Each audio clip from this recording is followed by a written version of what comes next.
Hello, folks, and welcome back to the Over Manga Cast. That time we woke up in a podcast and had to explain manga, our heated adventures, overanalyzing manga that we find interesting. My name is Sam, and this week we're doing more horny nonsense. I swear we break this trend sometimes. It's Please Put Them On, Takamine-san, by Yuichi Hiiragi, chapters 1 through 12. So make sure you have on a fresh pair of underwear. Who wrote this script? And enjoy the show.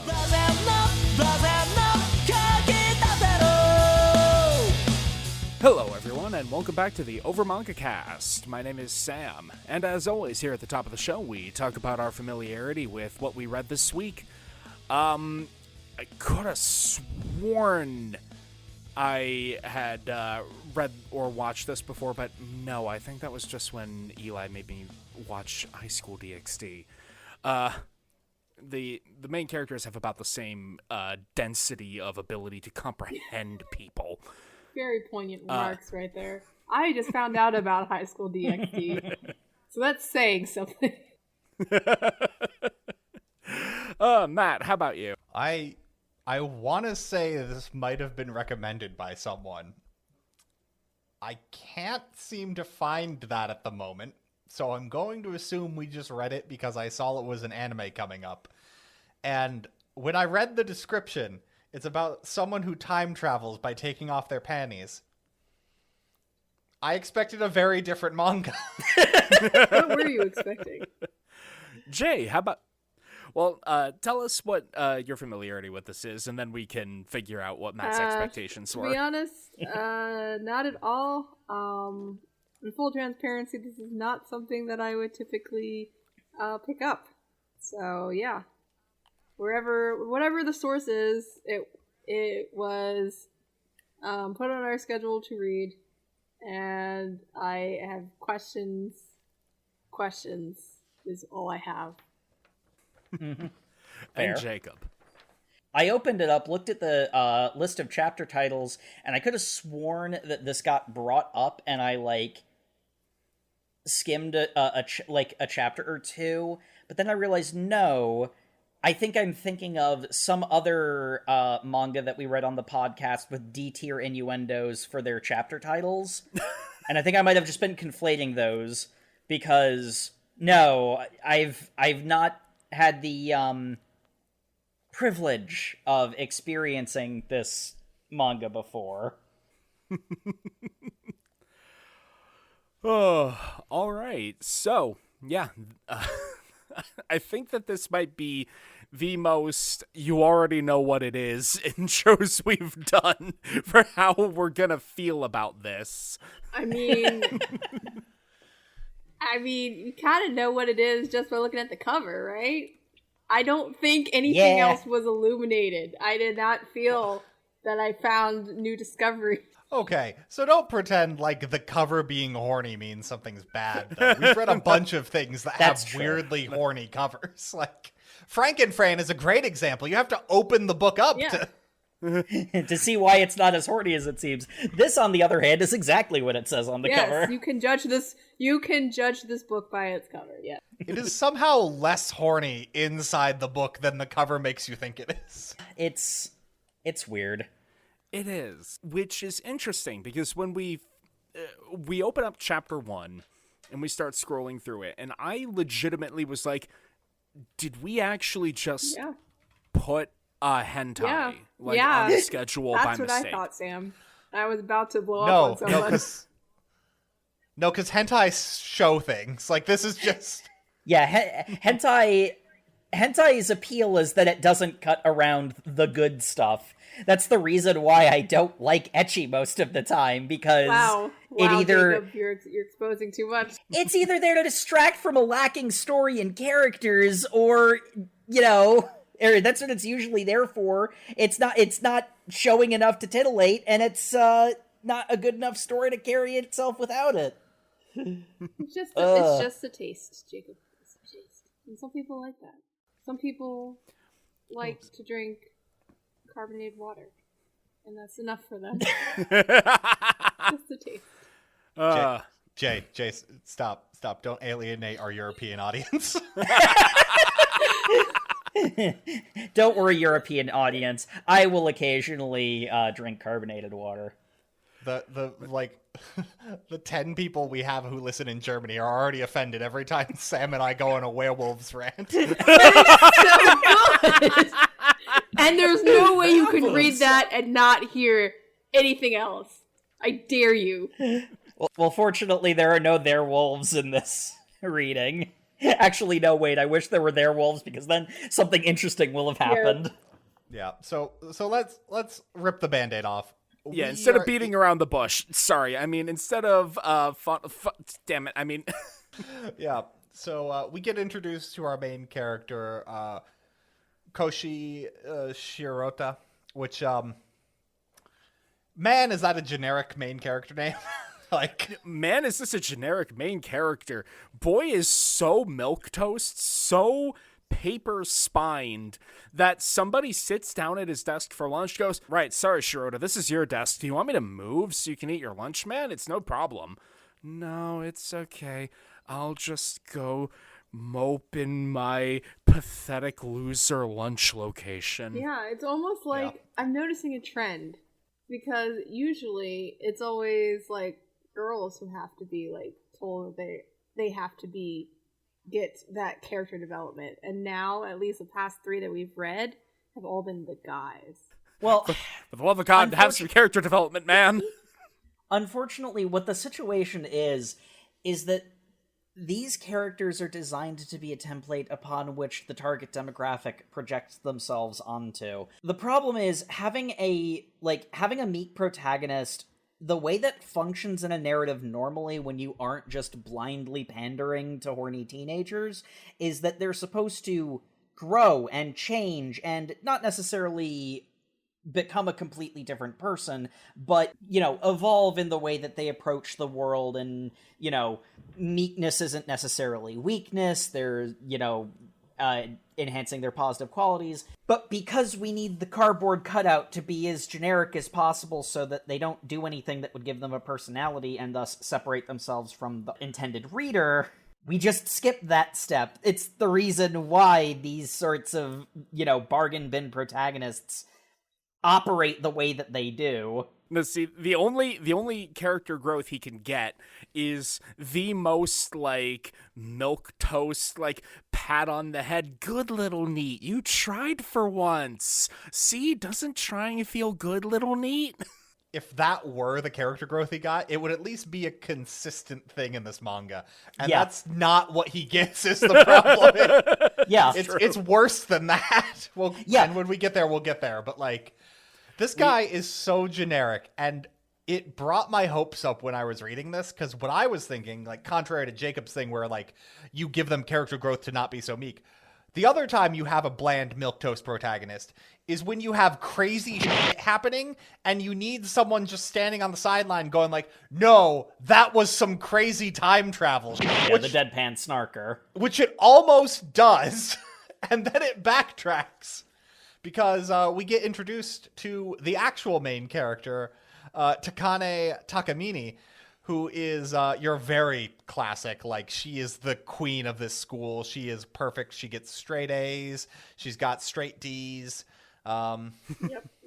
Mm-hmm. She's a peak athlete. She's the student council president. She is mother. She is mother. She is perfect in every way. Mm-hmm. She transcends the hierarchy of high school. And also, she needs to go into the old gym storage room to change. And by change for gym class, what she actually does is just exposes her breast, Yeah, like everyone does. Wildly? Yeah. That's how you change clothes, right? Obviously. Yeah. I know when I go to the YMCA, I always boxers straight on the floor, and I start just flapping my dick around. This is already an explicit episode. I don't know how we're getting around that. Yeah. I just want to really... I think the implication is that she had used her powers and was replacing the item consumed, but it's still weird. Go to the bathroom. You could do that. Yeah, exactly. There's so many better options. She took off her whole ass shirt. Yes, her whole ass shirt. Because it makes for a better shot. in the manga. You know, given some stuff we learn later, I would imagine if this was a better manga, I would say that this was set up, or this was like an informed character decision. Why does she go to the gym storage room? Oh, it's because the boy she's interested in sulkily eats his lunch here, and she keeps tabs on everybody. But that's not ever gonna come up. That's never gonna come up. Can I just point out, the way that Shirota gets into the gym storage room, is it like a fucking crime punishable by death to go into this place if you're not getting sports equipment? Because he climbs in through the window. Yeah, it's weird. Solely so he would not cross, not opening the unlocked door. And how do we know the door's unlocked? Because class president gets in no problem. It's purely so that he does not cross paths with her, so that this extremely contrived start to the plot can happen. Because, you see, Takamine-san is no ordinary high school girl class president straight A student with straight D's. She is a stand user! And there's no other way to put it. And her stand, Eternal Virgin Road, has but one weakness, where anyone who looks at her tits is now immune from its effects or something. Well, yeah, hold. Yeah, we can also just explain this, because what immediately happens is they both go back to class, pretend nothing's happened, but all he can do is keep seeing through her shirt and going like, she wasn't wearing a bra. I saw her breast. Oh my god. I know. Yes. I know what her titties look like. And we see that Takamine-san received a 98 on her math test, which is unacceptable. Yeah. So she immediately gets up and just puts her panties down. And I'm like, my god, she's going to take a shit on the teacher's desk. That's how angry she is. If only. That would make this so much more interesting. Yeah. Meanwhile, Shirota's like, holy crap, I got a 52. This is amazing. This is a high score. Poor boy. But we find out that suddenly she is announced again, and she got a 100, because of course she did, because she's perfect. And we just have Shirota going like, wait a second, I just saw that happen. I saw her butt. She just got up and removed her panties in the middle of class, and everyone saw. And her time travel power somehow makes that not happen. Yeah. So here's the thing. We'll establish it right now. Takamine has the ability to go back and what happens immediately after this is Shirota goes to confront her in the room, and there's a whole thing, and she just explains it to him there. She has the Eternal Virgin Road, which is a power she has that allows her to go back in time whenever she takes off an article of underwear. And this time travel is seemingly to any degree of time, as long as it's to change one thing. The way the manga... Change one thing that she did. Yeah. Correct a mistake is the way that she phrases it. Yeah. Some of the stuff she does isn't correcting a mistake, but yeah, that is how she phrases it. It immediately contradicts itself. It's a mistake according to her metric, which is anything that's not 100% or perfection. She wants to be able to 100% choreograph, direct her entire life.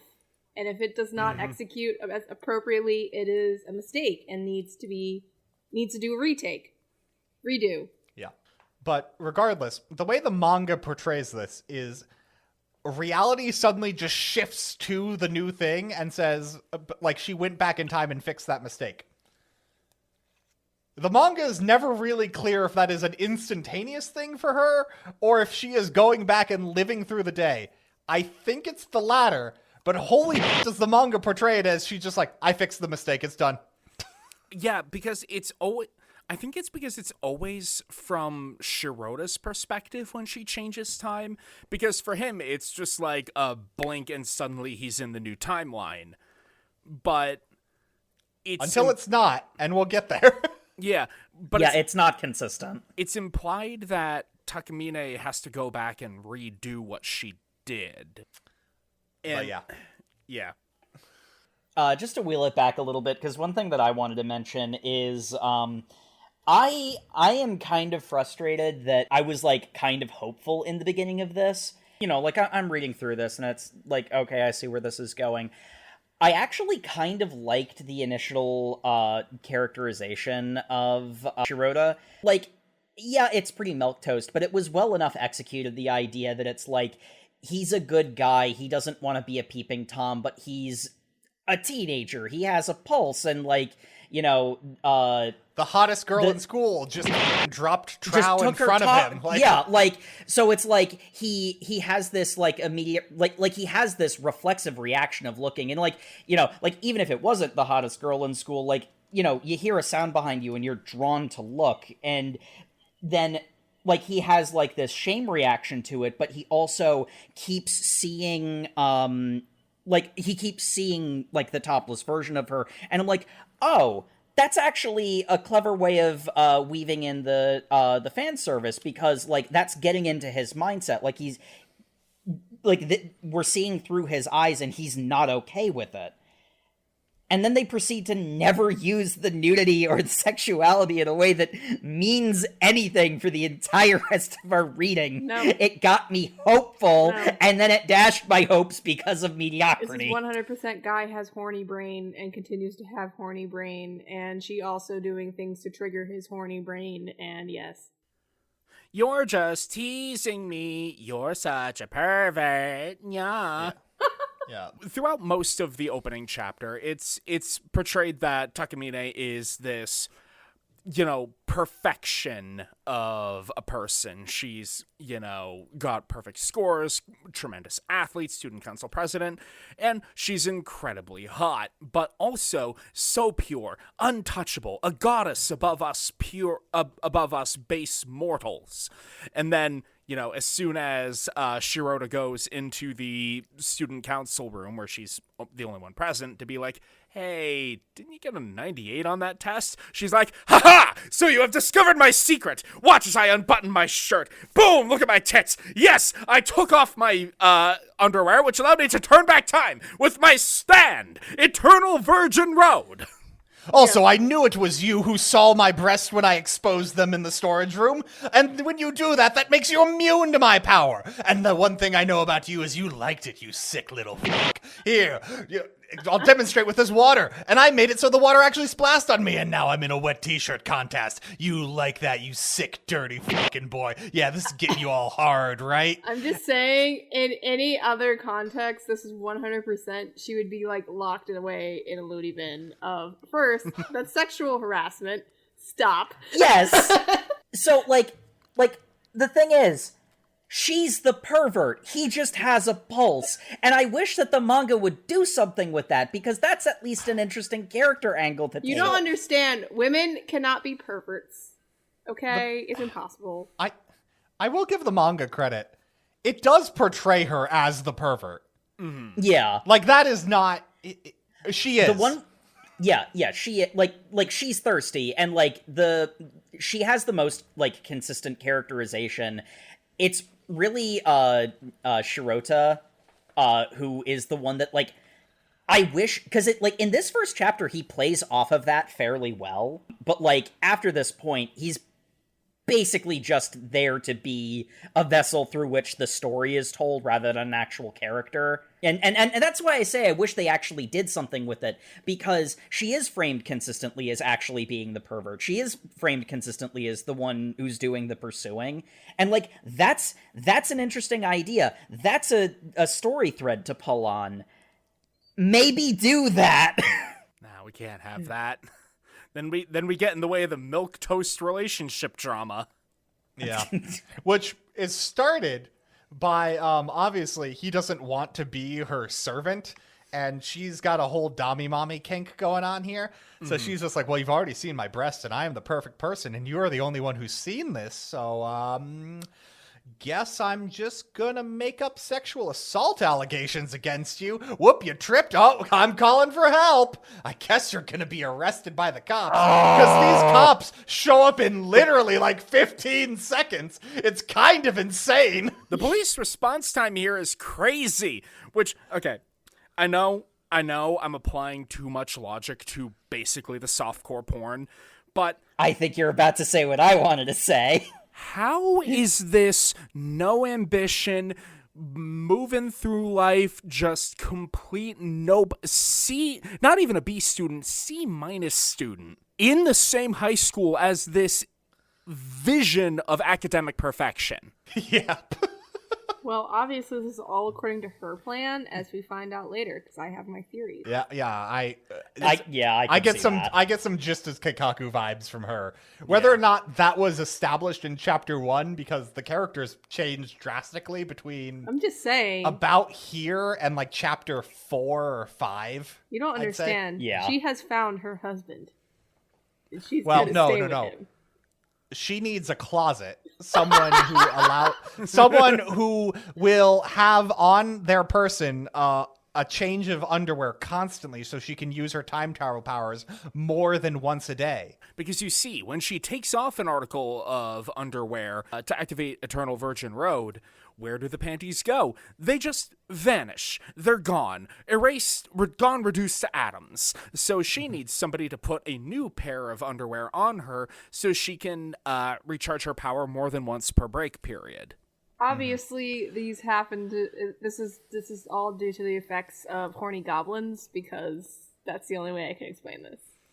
So Yes, the writers are horny goblins. I'm glad we've established So the that. problem is, Jay, up until this point, I was on board with that because I'm like, oh, okay, so she's got a cool magical power, and because you've got a target demographic you're aiming for, she has to activate it by doing a horny thing. Yeah. That's fine. Like I'm willing to buy that premise. Magical porn world building, you know, it happens. So I will say there was one part that I found really funny in this first chapter, and it's when she's talking about her backstory of how she discovered she had this power. Because I will admit, this is a question I asked the rest of the cast when we picked this to be a reading. I'm like, now, how does she discover she has that power? Don't worry. This manga's smarter than me. It tells you in chapter 1. She was at the sports festival in 5th grade, and she came in 2nd place in the running race. And the way she describes it, this is a very reasonable reaction. She throws such a huge tantrum, she pisses herself. Because you see, the lunch she had eaten before that running contest was bad and gave her a tummy ache, which is why she could not run fast enough to win. And so, after pissing herself, she went to take off her pissed underwear, and thus magically found herself standing in the winner's circle, holding the first place flag. She had gone back in time, not eaten the bad lunch, and won the race. Yeah, she basically, cringed herself from mega embarrassment to the point where she time traveled. Aren't I such a prodigy? And I love how you have a lot of questions of wait, no, how did you know you traveled back in time? It's amazing you fixed everything perfectly on the first time. That's just... And all of that is skimmed over with, well, you know what happened. I'm like, no, I don't. Here's me. Quite frankly, I think the most enjoyment I got out of reading this manga was thinking about a bunch of the plot threads that this first chapter leaves on the floor and doesn't do anything with. Because, she does this whole backstory, and again, she's actually fairly well characterized. It's just everything else around her is a cardboard cutout, which is usually how these manga go. This is standard. They'll usually have, the main girl actually have a personality because that's what sells the manga, and then everything else is cookie cutter. So it's what she says she wants is she wants Shirota to be functionally a slave, but, there's constant cutaways of her, saying something that's, mean and derogatory like that, but then, oh, does she have other feelings? Yeah, obviously, they went to the same elementary and middle school. Obviously, it's a childhood crush thing. Very bog standard. One of the things that, I was thinking about as I was reading was, this is a person who has never experienced consequences. The way her powers work, whenever something goes wrong, she can just fix it. Now, the person that she likes isn't affected by that. If she's a jerk to him, he could reject her, and she would have to deal with the consequences of that, and that would be an interesting place to take this character. That doesn't happen because any resistance Shirota has at all to any of this is completely gone by the beginning of the second chapter. And then the other thing that it kind of infuriates me, I don't think the manga realizes how unbelievably evil Takamine does to get Shirota to actually, like, do what she says. I don't think the manga understands how serious this is, because they don't treat it that way, and that irks me. It is comically evil, is the thing. Like, the police, like, a bunch of people run in and push Shirota to the ground. The police are there within, like, 15 seconds. Also, this entire scene, she is just bare-chested with, like, her shirt draped just gently over her nipples. And I'm like, you're putting a lot of faith in that shirt to not just completely make this crowd of people immune to your powers. Yeah. That occurred to me, too. It's like, how is everybody here not also being, looped into the power set right now? Because the premise is what the premise is. Yeah. Is the actual reason. I'm thinking about the horny world building with my head, not my cock. We spent too many pages drawing Takamine in, like, various states of disrobing. We don't have pages left for plot on how he's a slave now. Yeah, and... Oh, wait, no, we actually have plenty of pages left. Yeah, it's one of those ones where what this is... I stupidly went in, and it's like, by about the middle of the first chapter, I realized my mistake, but I went in expecting literally anything, and considering not just, like, how, like, baseline evil what she does is, but also the real-world implications make it even worse, and it's like, you can do something with that. That's a potentially interesting, because, like, make her evil, Like, make her actually evil. Yeah. That's a direction you can go with the story, but no... It never gets brought up again, despite how unbelievably vile it is. Well, and, because she I have a undid problem it, with that. Except the main character's immune to her undoing it. So he is fully aware how she could, at any point... To be fair, setting up that situation again would be actually very hard to do. Yeah, but... because that's the weird thing with her stupid powers. It's her... She implies that she could just do it again. She tells him that. I don't know if it's true or not, because she's so manipulative, but... I don't know. But yeah, basically, the sword over his head is... At any point, I could just take off my panties, and then you'll be... We'll rewind back to that point in school where I didn't unwind before, and now you're in jail as a rapist. Which is just insane that her power can do that, because effectively you're just dealing with a trickster god at this point. So, yeah. You're f***ed, man. I don't... Yeah. There's a path where you can make her powers more narrow. And, like, quite frankly, her lying about her ability, like, having that level of control is in character for her. So it's like, you could have that be a plot point. And, like, again, one of the things that you could do to make this story really interesting is make Takamine, have to deal with consequences. Like, have the other shoe drop, have a point where she can't fix something, and now she just has to deal with, one of her cockamamie schemes and whatnot. Or... make her an evil trickster god, and acknowledge how fucking awful she is. But they don't do either, because, and like I said, I realized this about halfway through, this isn't a story, this is fetish fuel for people who want mommy to step on them. There you go. And if you're not into that, you're not going to get a lot out of this. Thank you for saying that, Jacob. Yes, this is exactly what this is.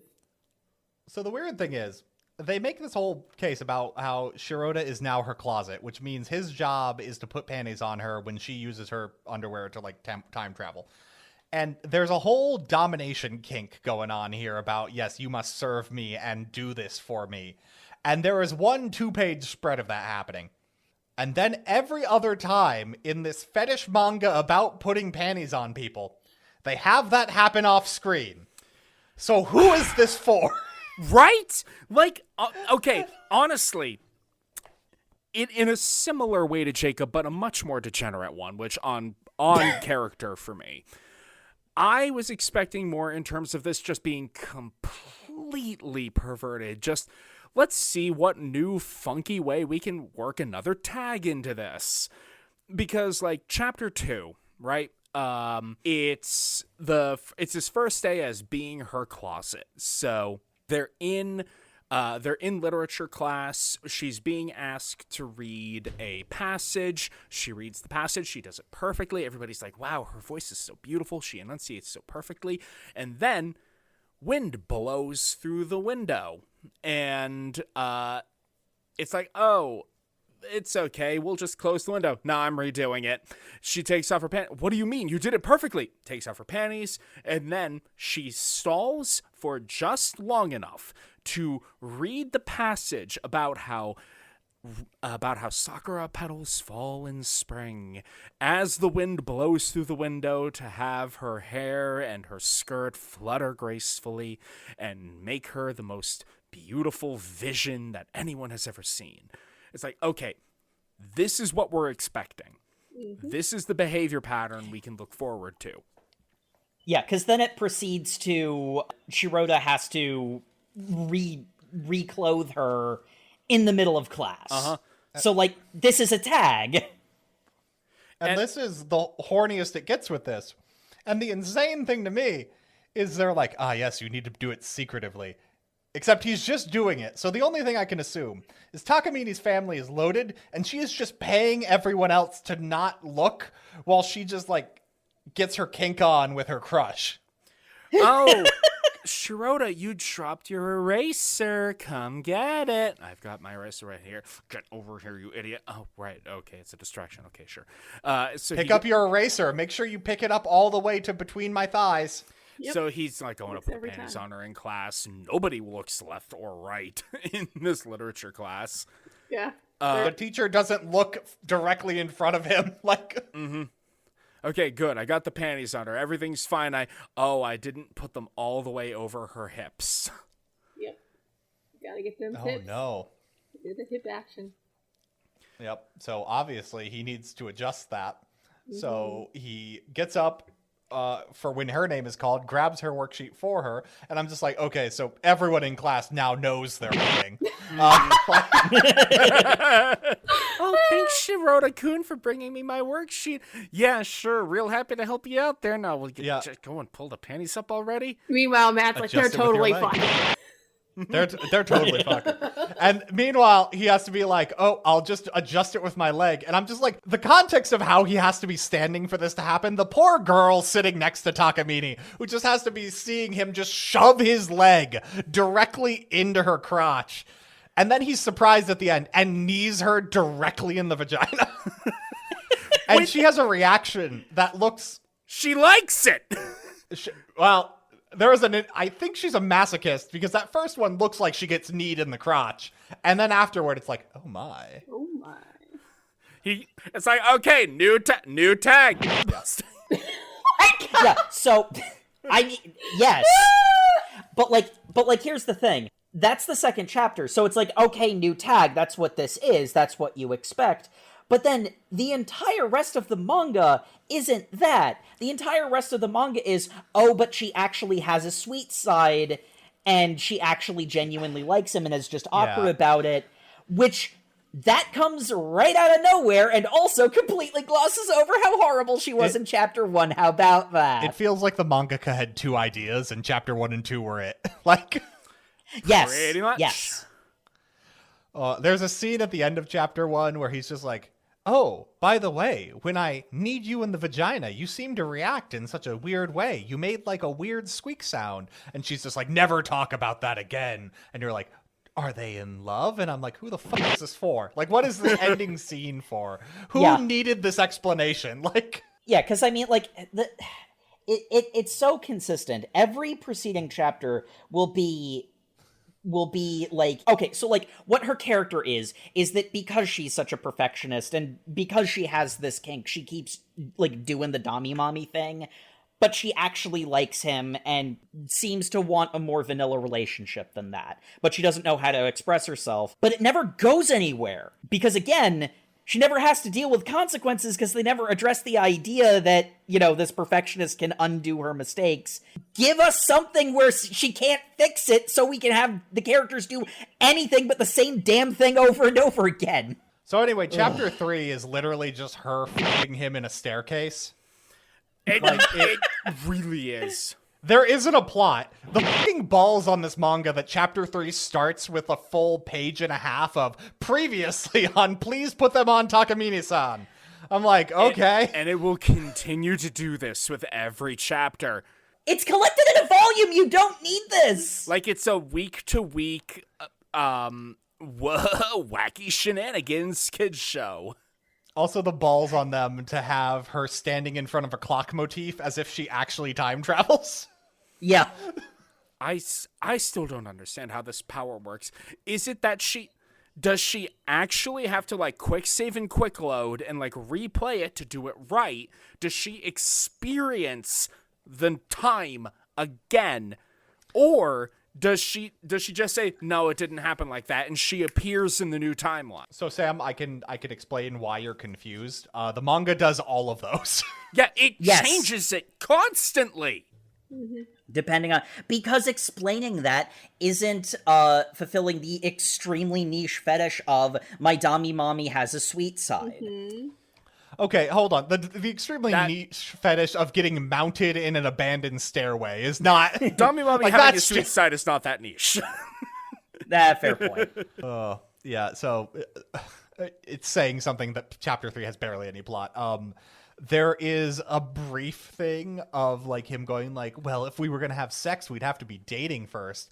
And she's just like, you have no idea how much that turns me on. I need to be in control of everything. Off panel. Yeah, seriously. Yes. Oh, you fainted. Also, this is my favorite part, because this makes no sense with the time travel. He faints, falls down the staircase, gets knocked unconscious. She time travels so that he doesn't fall down the stairs, but when she time traveled, he was still unconscious. Yes, it changed literally nothing. Except How? It changed nothing except the concussion, I guess. We don't know that for sure. It's just what she says. What she says happened. I need to see the evidence. Listen, shut up. Just do lap pillow with your face directly in my thighs. By the way, I took my panties off, so don't get too deep in there. Take a deep breath. Please take a deep breath. Is Please literally stop. her. Please stop. She's so fucking horny on Maine. And, like, the manga either knows the audience knows she's in on it, or the manga is trying to tell the audience, she's such a sweet and innocent girl. She doesn't understand. I legitimately can't tell if you're supposed to, like, realize that Shirota is denser than a black hole, or... We'll get there.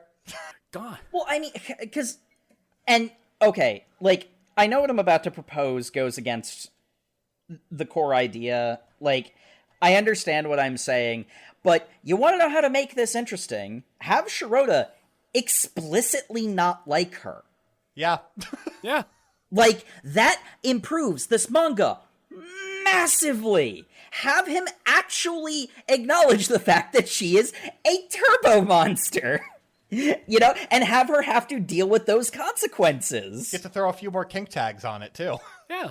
Yeah, no, I mean, like, that actually does give you things to do with the characters that can benefit the kinky premise.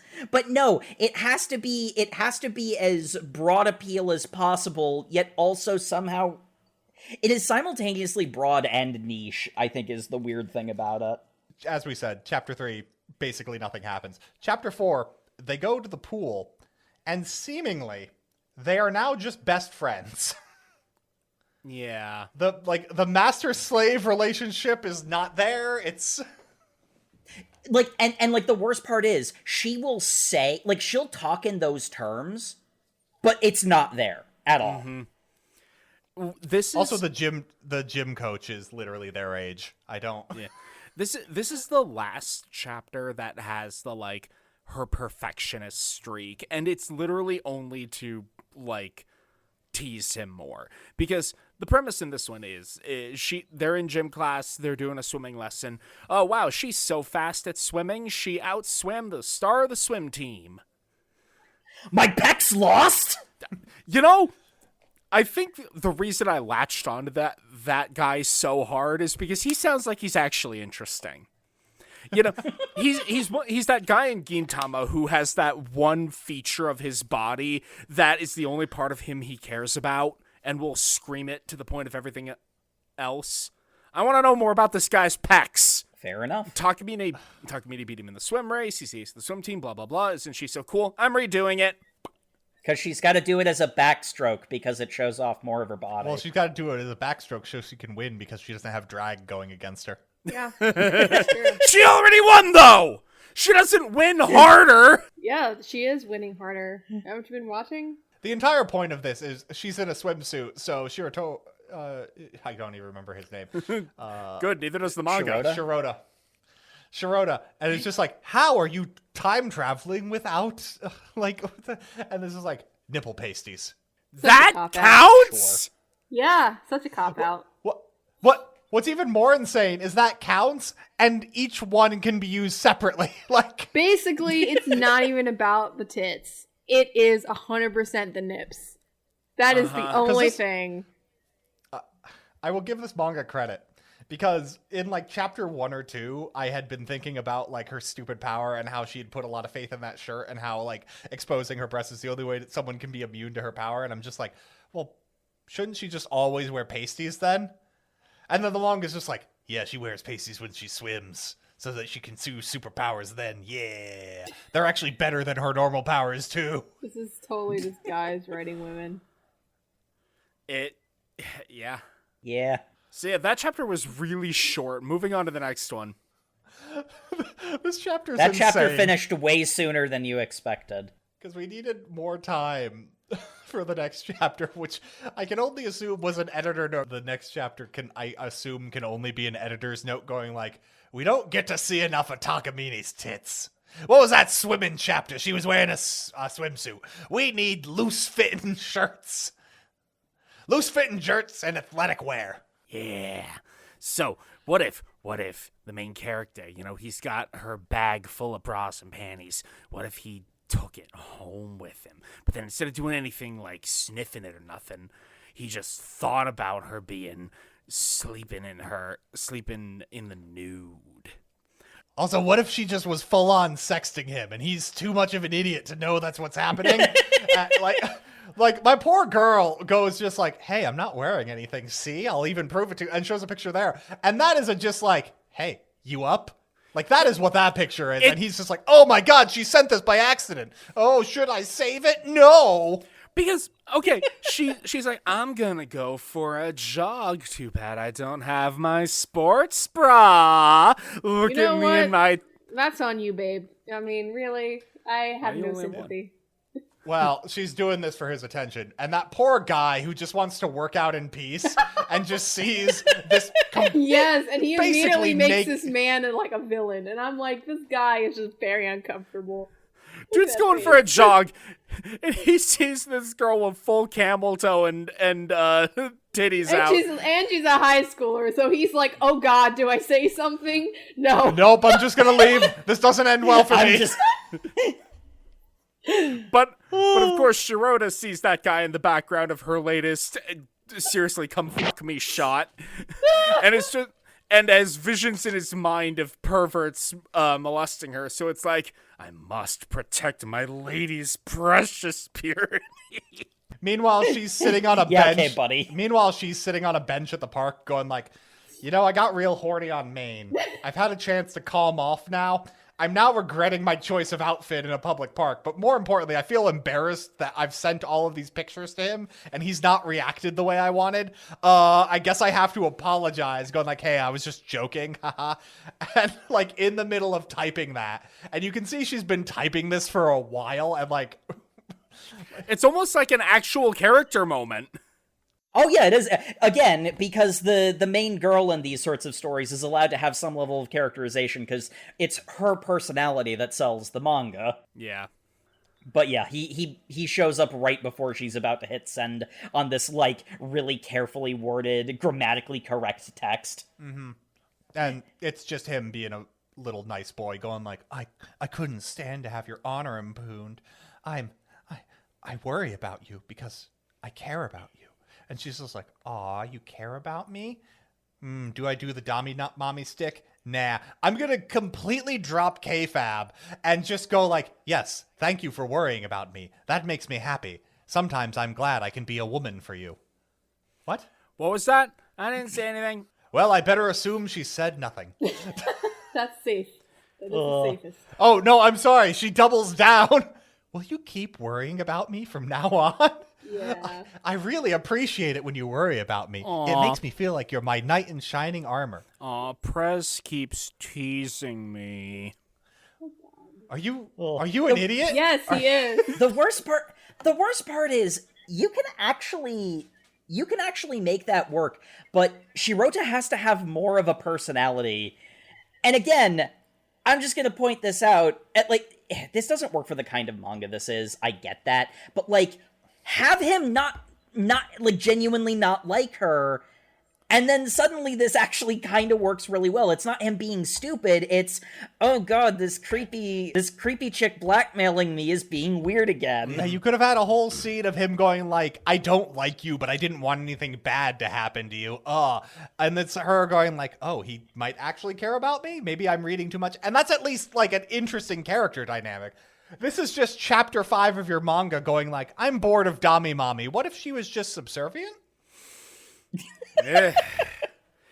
And I'm like, Manga, surely you don't mean that, manga. I mean, you went so hard into her being Dami Mommy with the blackmailing. Like, you went really overboard. She would never, ever be subservient to him. Chapter 6. Oh, you've got a cold. Do you want me to make you dinner where I'm wearing only an apron, and then I'll wipe you down after I feed you your dinner, and then I'll wipe you down with a hot towel while I'm still only in an apron, and then I'll sleep next to you. And oh no, it's because I'm too. You sound like a middle-aged man. Please stop. You are too horny.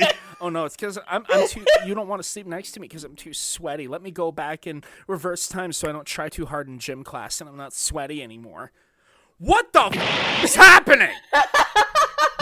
Well, I do like that she comes in super hot and horny and is just like, I'm gonna be the fucking thing all boys dream about. I am hot shit. And he has to go, woman, I have a fever. Go away. No. That's when you're vulnerable. That's where you can be a thought openly, and he can't do anything.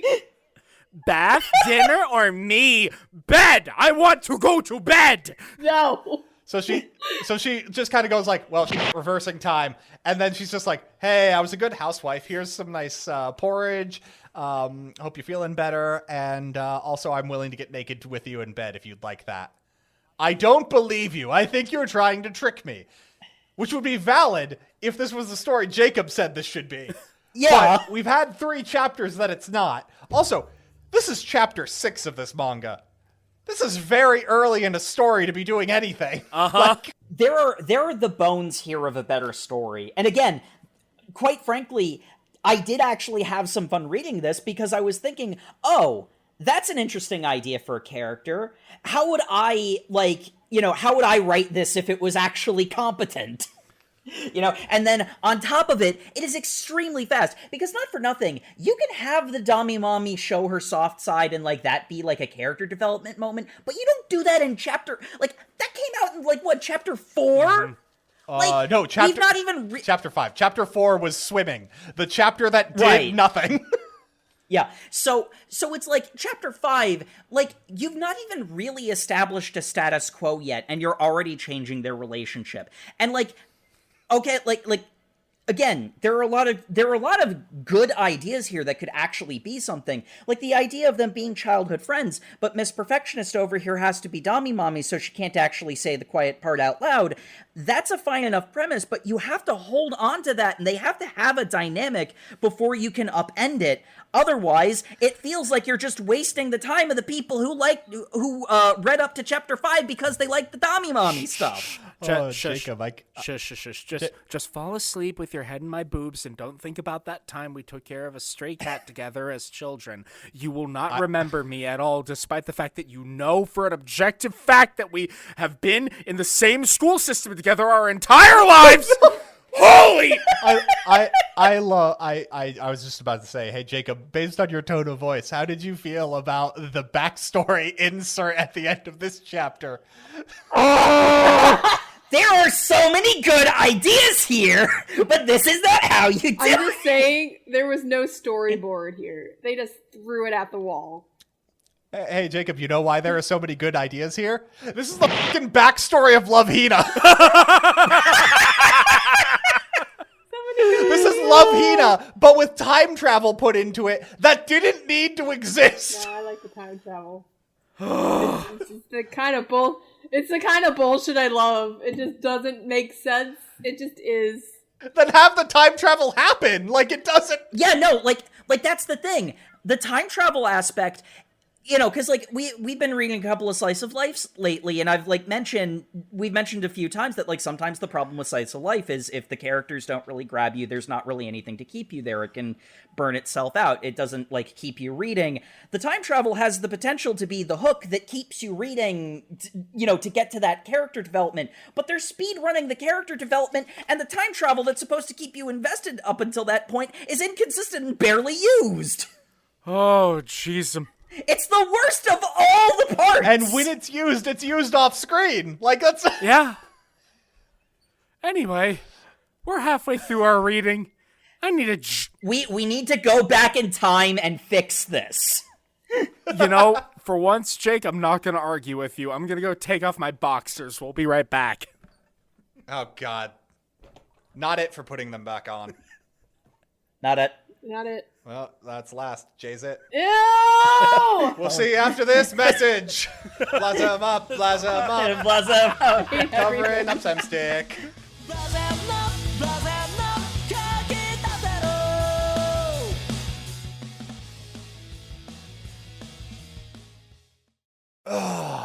Okay. Hey, sport. How's it going? I'm sure you've been noticed that we've been a little distant lately. Others wanted me to come in here and talk to you so that you're certain that it's not your fault. They were really clear that they wanted me to come in here and make you think that it wasn't your fault. And frankly, if you weren't around, maybe me and the other co-hosts could still be happy together. But Matt. That's not quite the vibe we were going for, because this is an important change. The point being, the show is going to be going to a different broadcast schedule. Every other Thursday, we will be uploading. Also, you do get 2 Christmases.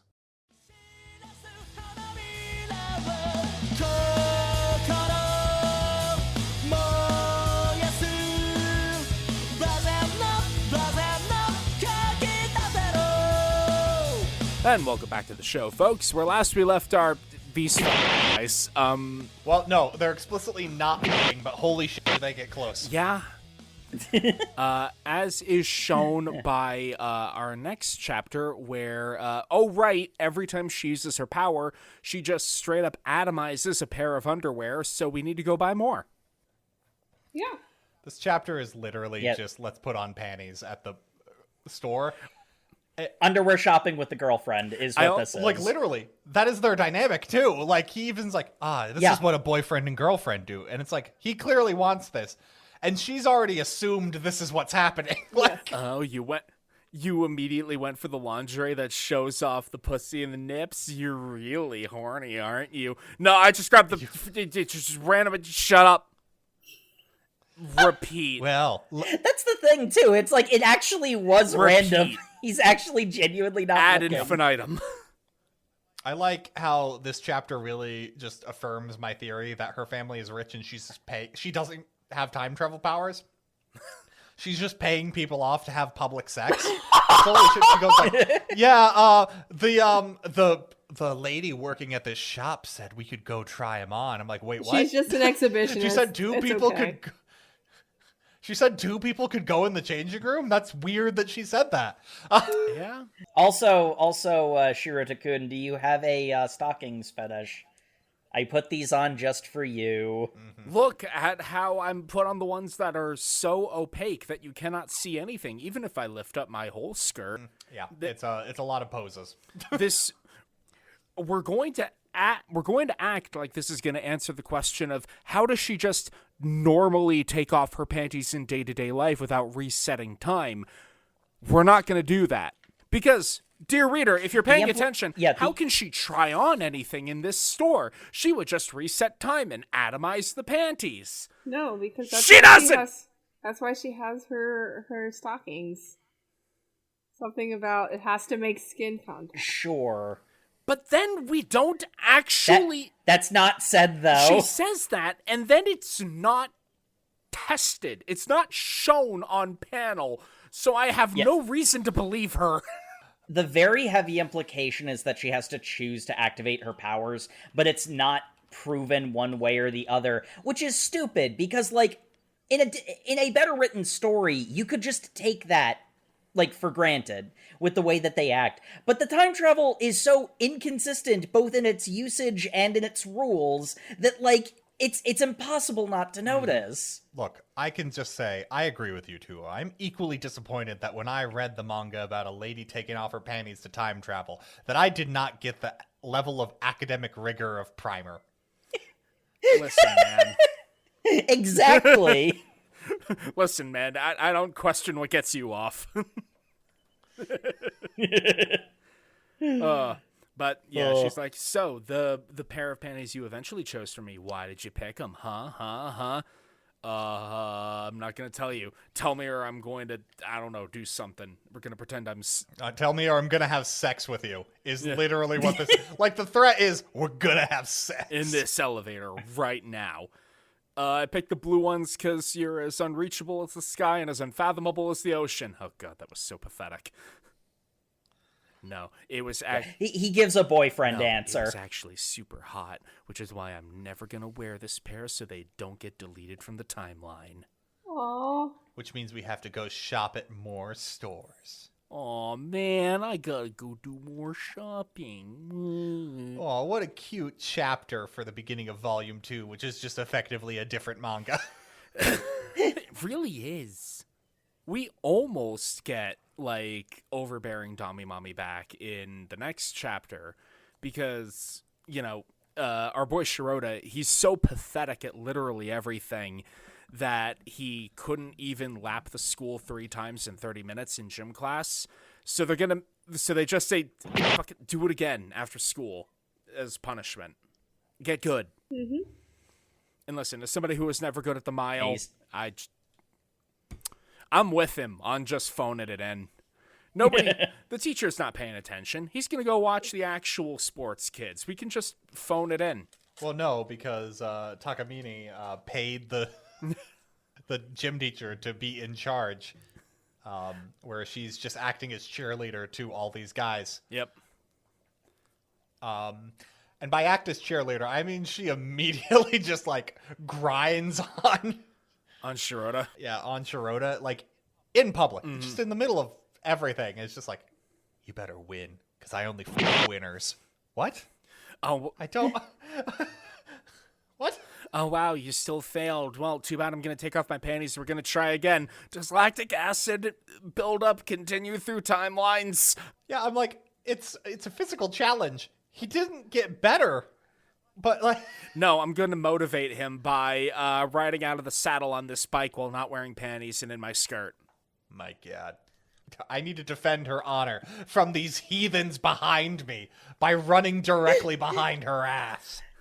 This is such fedora tipping white knighting bullshit. It's so dumb. Aw, he's blocking our view of her panties. What a punk. He's hogging all the fun for himself. I want to point out why this chapter is especially egregious, because how we've been established is in the most, like, giving the manga the most credit, how Takamine's powers work is she goes back in time and relives the same day. All Shirota has had is because he's seen her chest. He is now aware of when time is reset. In no situation has that put him back at the starting line, but in this single instance, he has time traveled as well with her. Yes, which is completely different from every other time it has been used up to this point and will be used going forward. It's a choice. Look, we're most of the way through this. But yeah, he's like, wow, trying hard is fun. Oh, good job, little neat. Trying hard is fun, isn't it? Good job. Isn't it, audience? Audience, you should try. Audience, imagine trying, audience. Could you try? No? It's so freaking disrespectful. Well, and I mean, like, some people deserve it, but... I can. will I be able to rope in a Dami Mommy, but then the second we actually start getting any amount of intimate, she'll immediately give up all sense of, like, domination kink and be a subservient wife to me? Will that happen? Because that's what I want to happen. That's gonna take way more trying, buddy. No, it should just happen immediately. That's what this manga is telling me. We're going to the fireworks festival. All right. Are they ever going to get to the fireworks festival? No, Takamine needs to be incredibly frustrated and horny. I am incredibly frustrated by this chapter. Holy... This is just them going on a date. It's like the insanity here. I've come to this festival so I can keep an eye out for students causing trouble so they don't reflect negatively on our school. Why are you wearing a yukata? So I can blend in with the crowd, dummy. Okay. This is the closest to Dami Mommy coming back, to be fair, but it's still annoying. It's Dami Mommy, but the problem is what she's Dami Mommying is, don't you see how feminine and submissive I've dressed up? Aren't I like a thing you can, like... But, like, that is what she's going for here. Do you not desire me? Gosh, if the answer was no because he doesn't like her, but rather than because he's stupid. It'd be interesting, but no. It's legitimately him just being like, wow, she's being such a tease. Aw, there's no way this is genuine. Man, it's so weird that she keeps taking us to all these places where there are no students, and it's just us alone on the fireworks festival in this romantic setting. This is so strange. Why is she doing that? This is also a chapter that's really egregious with, we mentioned this in chapter 1, Shirota has this bad habit of imagining what's going on and kind of letting his, like, internal monologue dictate a scene. This is where all the smut in this chapter comes from, is Shirota thinking in his head, damn, it'd be really hot if she just took off all her clothes. That'd be so hot. I want to do her so bad. But I'm not going to say that. Meanwhile, we get Takamine going like, I really want him to fuck me. If only I could communicate that. It's so weird. With words or something. And, like, honestly, here's the thing that kind of pisses me off the most. In the first chapter, when he's, like, you know, like, imagining things, or more specifically, it's, like, the memory of the thing that just happened keeps plaguing his mind, and he's not okay with it. That's actually, like... used well, like it's done with intention. Here it's just blatant fan service, the kind that it's like, boy, I feel like if it was just porn, you wouldn't have to cut around this. Nah. Yeah. But yeah. We're just gonna have him continue thinking about how hot it would be if he if he backwashed up a whole bunch of booze onto her shirt. Yeah, seriously, what the hell was that? That was... Oh yeah, spit in my mouth. I guess we are getting more tags. But yeah, it looks like what the actual thing was. She was just looking for the perfect spot to watch the fireworks with him, but she'll never admit that, and he'll never admit that because he's really dumb. And she's also really dumb, but she's also really horny. Which is why she's really dumb, honestly. Yeah. Because we literally get a single panel at the bottom just like, I get it. She was using that vantage point to survey the entire festival. And that was the strange conclusion he reached. And I'm like, manga, you're not even treating me like a human being at this point. Like, yeah. Like, come on. Give me at least a modicum of something respect. should happen. Yeah. Yeah, that is really what the problem is, because like any individual part of this isn't necessarily the problem. It's that it's wasting our time. So, we don't even get the big dramatic kiss at the firework, and... No, because that would be character and narrative progression, and we can't have and that. So now that the audience is thoroughly blue-balled, we're going to play like we're adding more tags into this by blue balling Takamine, I guess, because that's what I want. I want the Damimami to be put in the position of being. This next chapter was just annoying because it's as if the last one wasn't obvious enough with, bro, she wants to fuck you. This one is just like, oh, hey, isn't it weird how your uber perfectionist, like, slave mistress, you know, who did a thing perfectly and then redid it anyway because she found a random event that would make it even better. That's how perfectionist she is. Isn't it weird that she's not resetting the timeline for the teacher bumping into her and ruining the perfectly straight chalk lines she made on the blackboard? Wow, all because you said, I'm gonna have to spend all day making up this homework I didn't do. Huh, I wonder if these events are connected! Yeah.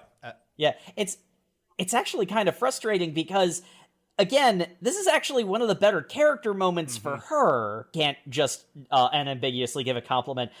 Boy, the mangaka definitely did porn before this, because every time she's about to use the power and decides not to, it sure looks like something else. Also, Takamine seems to have like a humiliation kink, because this eventually culminates in her talking with him at Shirota in the stairwell, and she's basically at her last breath going like, oh my god, I wasn't perfect today.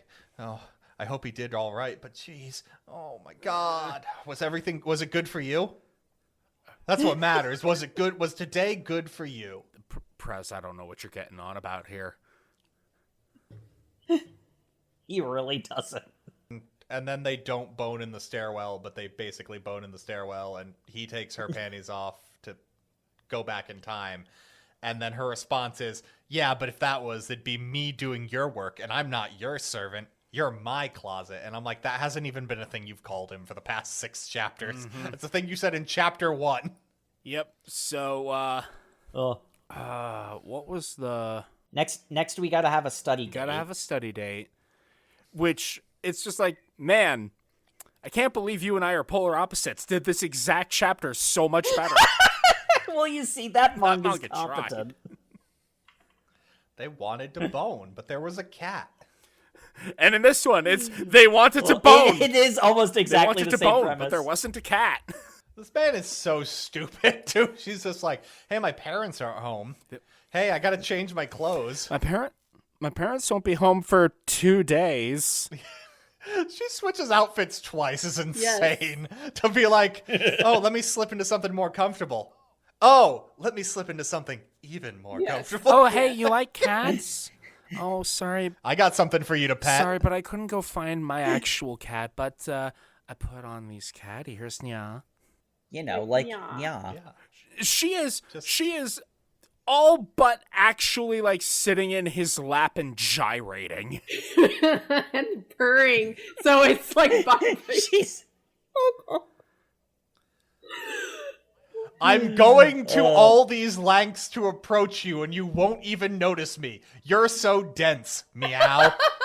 Is just the thesis statement for this manga. And he is, in his mind, thinking, whoa, she already used her powers twice. She's commando. Whoa, I'm gonna have visions of her naked except for the cat ears and the collar. This is so hot. But no, she's just teasing me. This would never actually go anywhere. I'm such a loser. Well, time for me to head home.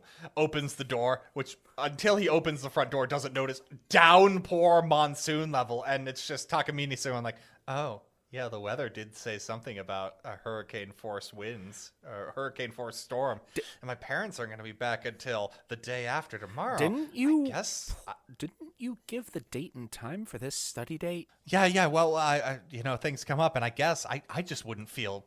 It would make me feel bad if anything happened to you on that dangerous trek home. I live 2 blocks away. That's too far. She literally... You need to stay here with me. She literally waited until God himself gave her the perfect setup of parents not home, storm too dangerous to go home in, brought him into her home on that day, put on the cat ears, and he's still not jumping in bed with her. Girl...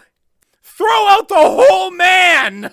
When you first were on this, Sam, I was like terrified because it almost sounded like, yeah, she was like, this is human trafficking. She kidnapped this man. Trapped him. Well, she kind of did. She might as well have. And she's literally doing everything but actually physically assaulting him. Yes, because consent is sexy, Sam. Yeah. But yeah, can someone tell the first chapter right, that, but please? Jacob is also right. Well, Jacob, the problem here is the characters from the first chapter died off screen and were replaced by completely different characters. Anyway, apparently what happens at the beginning of the next chapter is she has a flashback, remembers they were childhood friends, and gets real pissed off at him about it. Because she then is suddenly like, yes, I trapped you here so that we could have alone time, but I actually don't think I want to be with you very much. And I'm like, oh my God. Because this entire thing is she's just like, well, there was a blackout, so you need to entertain me with a story. Tell me your favorite memory. From, say, elementary school. I had a funny nickname. Oh my God, he's so stupid. He didn't mention the one girl he randomly met on the playground one day. Well, he's dead to me. This drives me absolutely insane. Because she wants him to be like, oh yes, my favorite memory was when we took care of that stray cat together. But he doesn't know who she is. Yeah. I hate this so much. He knows for a goddamn fact that the two of them were in the same school system their entire lives. They went to elementary and middle school together. He has basically seen her every day since childhood. But he doesn't know who he saved the cat Even though, according to the memory, the whole nursing the stray cat back to health happened over the course of several weeks. And this is the most popular girl in school. Uh-huh. And that same stray kitten, well, gosh, look at that. Takamine has a little black cat with... she has the cat. She has the same cat that they raised together. And he doesn't know. And I'm just... She has a very specific answer she wanted, and when she didn't get it, suddenly the entire date is ruined. And I'm like, yep, that's And I don't know what I'm angrier at. I don't know if I'm angrier at him for failing this hard, her for wanting such a stupidly specific thing, or this manga for what the f*** are these characters? They're so different! These are not the same characters from the first half of this arc. And here's the thing. These characters aren't necessarily bad. They're just completely different from who we've been following up to this point. If we'd been following these people, this could have been interesting. But we haven't been! Yeah. So anyway, because he doesn't give her the answer she wants immediately, he's just like, hey, well, if I'm spending the night here, I probably should, shower and get ready for bed. And she's just like, no, I'm going to use up all the hot water. What? Why? Why would you do that? I also used all the towels. What? I am going to spend the rest of the chapter in nothing but a towel or less. I'm totally not scared of the thunder. Well, now that I'm being held hostage with nothing to do and being told I can't bathe or really, you're not offering me any place to sleep, this is just a really terrible situation. Speaking of really terrible situations, I did have one memory of rescuing a kitten with some girl about my age, but I never saw her again and I never got her name and I don't actually remember her at all. And I really don't, I can't even remember who she is. And in fact, I now work at a boarding house with a bunch of women who are all about the same age as that woman. And I'm trying to figure out which one of it could possibly be, because my dream is to go to Tokyo University. Matt, you're talking about a better manga right now. We're supposed to be reviewing Please Put Them on Takamine-san. But I don't want to anymore. And thankfully, this is the end of our reading. Yeah, there's a real stupid scene where she's just like, oh no, I'm afraid of thunder. And she drops her towel and then just fully exposes herself. And she's like, well, I guess we're boating. Or just face diving into him while being completely nude. Awkwardly. It's hard to tell. How are you There's still? also a bonus How check. are you still not having sex with me? Whatever. I'm rewinding time, so this never happened. You know, I will. Yep. You know that I know that your name is Yoshikage Kira, and bites the dust has no effect on me, right? Boom. Got him. I like the bonus chapter where she just tells him, hey, you should wear a kilt. That's kind of my kink. And he's just like, no, put on my skirt. I'll take it off right now and you can put it on. I'm really into this. We're in the middle of a 7-Eleven. What the f***? Like,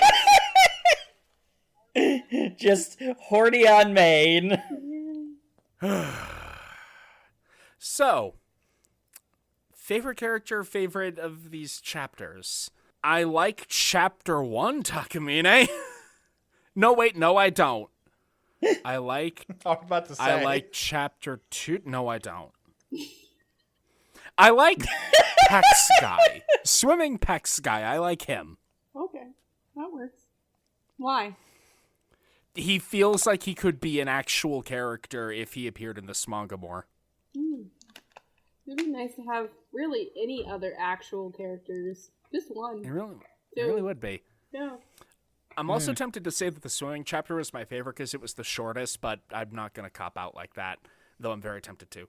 I think my favorite chapter was actually chapter 2 because it felt like it was going to do something with the premise.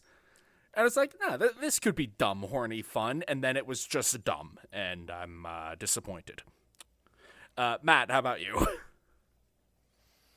I don't like either of the characters, and none of the situations they were in were really interesting. All right. Jay, how about you? Yeah, if I had to pick a favorite episode, it would definitely be the fireworks episode. Aside from that, yeah, very, very, very poorly disguised fetish that just made this, I'm not going to say that word, not as engaging for me as just kind of happened, and it just kind of let it happen to me. That's all I can say. All right. And Jacob. All of the 3 or 4 Takamines that we got had potential to be interesting. I mean, in all honesty, Chapter 1 Takamine could have been a really cool villain. She's not the same Takamine long enough for you to get attached to any one of them, or for any one of them to develop in any meaningful way. And, boy, Shirota shows why cardboard cutout reader insert protagonists fucking suck. He sure does. Yeah, no, there were plenty of characters. All of them were Takamine, just written completely differently. Yeah. Favorite chapter? Quite frankly, I don't think I liked any of the, stories. But I will say a lot of them kind of work as idea fodder. Is that what we're calling it nowadays? Yeah. Well, there are 2 kinds of ideas. The writing kind and another kind. The kind we're that not makes talk you need about. to open an incognito tab. But yeah, I mean, honestly, I hate that the first chapter has something as terrible as it does and doesn't do anything with it and treats it like a haha funny quirk. It's not a haha funny quirk. And it's like, if they had done something with that and actually treated it as the horrifying evil that it is, especially considering, I hate to bring up the real world implications, but I don't think the manga realized what ground upon which it was treading. I would say that would be my favorite because I had hope at that point, I guess, that they could have done something interesting with it, but gosh, that's a reach for anything. Oh, and would you continue? No, I would not. Not even for the bit. No. I'm really disappointed that this wasn't stupid time travel with horny pretense. That would have been at least interesting. Yeah. Like, and the problem is, this manga changed so drastically in what it was doing over the 2 volumes we read. It probably could get crazy going forward, but I would need to be told that, and I still probably wouldn't read more. Like, How about you, Jay? Mm-mm. Sorry. I couldn't. And there you go. Oh, The rare unanimous absolutely not. it's like, This isn't even the worst thing we've no, read. because this isn't Am I Actually the Strongest, which we all hated. Like, that was the thing. That was something we all hated. This is just like, I can't hate this because I know what it's trying to be. And it's just like, it's sexy drawings of Takamine is all this manga needs to be. It just needs a stronger pretense for it. Because, like, the art's decent. The story's just not that... Honestly, this manga should probably just get another writer. yeah. Yeah. Honestly, I think what might work for this mangaka is, again, in a lot of cases, like, the ideas, the premise, the setup, a lot of the bones of this works if the mangaka, like, does the art and then does outlines and then had a dedicated writer to actually, like, you know, make these plot points and ideas, like, functional.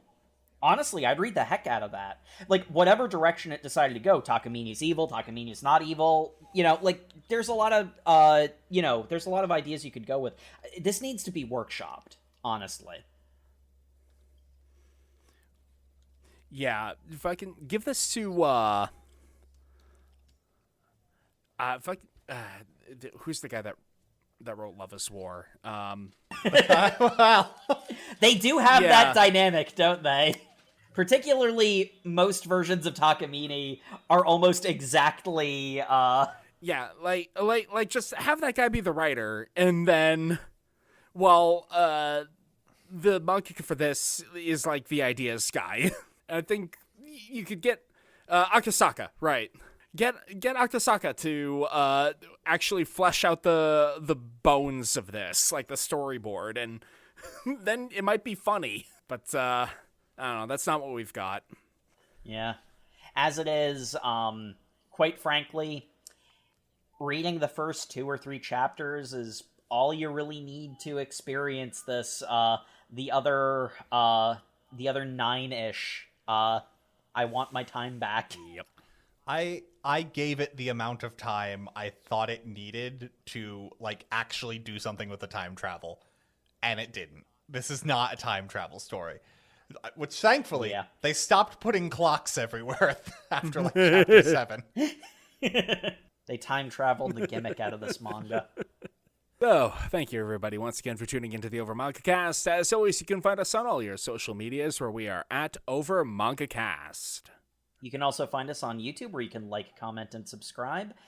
We also have overmangacast.com. That also has a comment section where you can tell us what you thought of the episode, give us recommendations. Please don't recommend more of this unless it actually gets good. And as always, we appreciate reviews in any and all form. Go out, reach out, give us a star rating of your choice. Tell us you think we were really unfair to this and we didn't actually read enough of it because later on they find a childhood friend character that gets introduced that throws a monkey wrench and everything, and then we find out that childhood friend is actually their daughter from the future who's in a really just unscrupulous relationship with her current father who's now the same age as him. Who knows? I mean, that would be interesting. You can reach out to us overmangacast@gmail.com or overmangacast.com. Nice little comment section on the bottom there if you don't want to send us your email. But yeah, oh no, this was some garbage, and clearly we're remedying that because Sam, what are we reading next? Next time, we're reading Wave, Listen to Me, Volumes 1 and 2. I'm excited, this is a radio manga. So if you're keeping up with the show, be sure to read that, and we'll see you all in 2 Thursdays. Remember the new schedule. Good night, everybody. Good night. Good night, everybody. God damn it, Jacob, now we got to take off your underpants so you can redo that. Not it. I stuttered. We gotta do it Not it. again. It's a... Also, since we don't know how this power works, you clearly have to go back the full 2 hours to retake this entire episode. No!